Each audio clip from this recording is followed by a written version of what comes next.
John Grigg. It's just one question. I was studying the satisfaction ratings of the PSNI, which are very good and have consistently been good, and across all communities as well, with very little distinction. Could you comment on recruitment in terms of Catholics to the PSNI? Because a couple of years ago, I think Deloitte were brought in, weren't they? That's right. And I know it's not easy at all, but could you comment on the latest figures and the trends and on what's been done to encourage? Well, we're waiting on a sort of a more formal, finalised report from the current recruitment campaign. Right. I suppose if we wanted to look at it positively, things haven't got any worse. In fact, they've got marginally better. Right. And the negative side is it's only marginal improvements in terms of representativeness.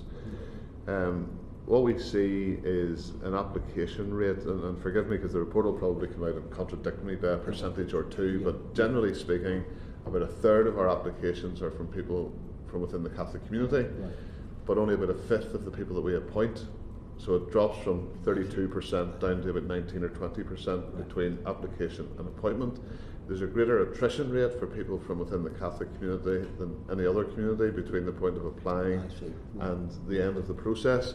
And it was that stuff that Deloitte started to unpick for us, and we found a number of factors at play there.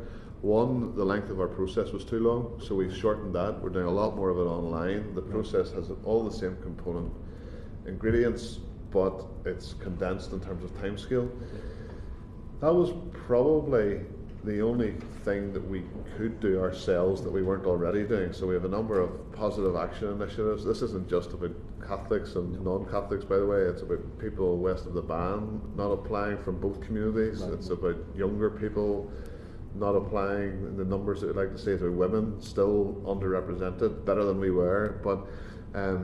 But the key issue that fell out of the Catholic community piece was that people were more likely to be put off by family members and a lack of support within their, not even the broad Catholic community or the church or anything like that, but within their close network of family and friends. So, and something might go wrong in placing, or someone might get hurt or whatever, and anecdotes like that are factual, but they may well be presented as, do you really want to do that? Whereas that tended to have more of a negative impact in Catholic communities than in non-Catholic communities, for example. So we have a better understanding than we've ever had, but actually getting the solution in place to deal with the underrepresented. Now overall, our patent talked about a sort of critical mass of around 30% of the organisation being from the Catholic community. It is just over that, about 32%, and we have held that over the period. Clearly 50-50 recruitment was highly controversial, but even without that, we have maintained our overall percentage at around 32%. Now of course probably there is a preponderance for those of my generation who are retiring, not that I'm going anywhere anyway soon, but there's probably an overrepresentation of people from the non-Catholic communities retiring, which probably keeps the percentage in the right place, if that makes sense. There is a real need for wider nationalism to take yet another step in terms of policing. So I accept the bona fides of Sinn Féin, SDLP, Catholic Church in relation to support for PSNI, law and order.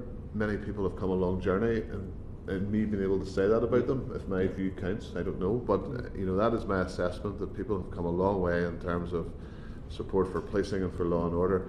We are still, feels like a couple of clicks away from people actually advocating for a career in policing. So I'm not sure that it's seen as an honourable, credible profession. I think sometimes the perception, and I don't mean to stereotype an entire community here, but the Deloitte research tells us that people are likely to be put off quicker from within the Catholic community than within the Protestant Unionist community, for example.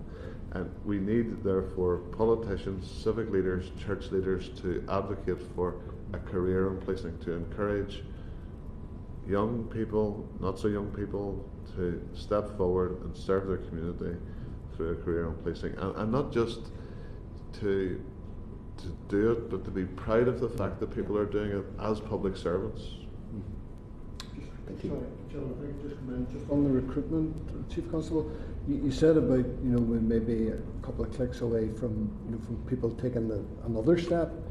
Whenever you have sort of recruitment days, and I remember being at one in Londonderry when dissidents tried to disrupt it, Yes, there was a bomb attack on one, and then when it was relocated, then there was quite a sizable crowd emerged to try and intimidate people.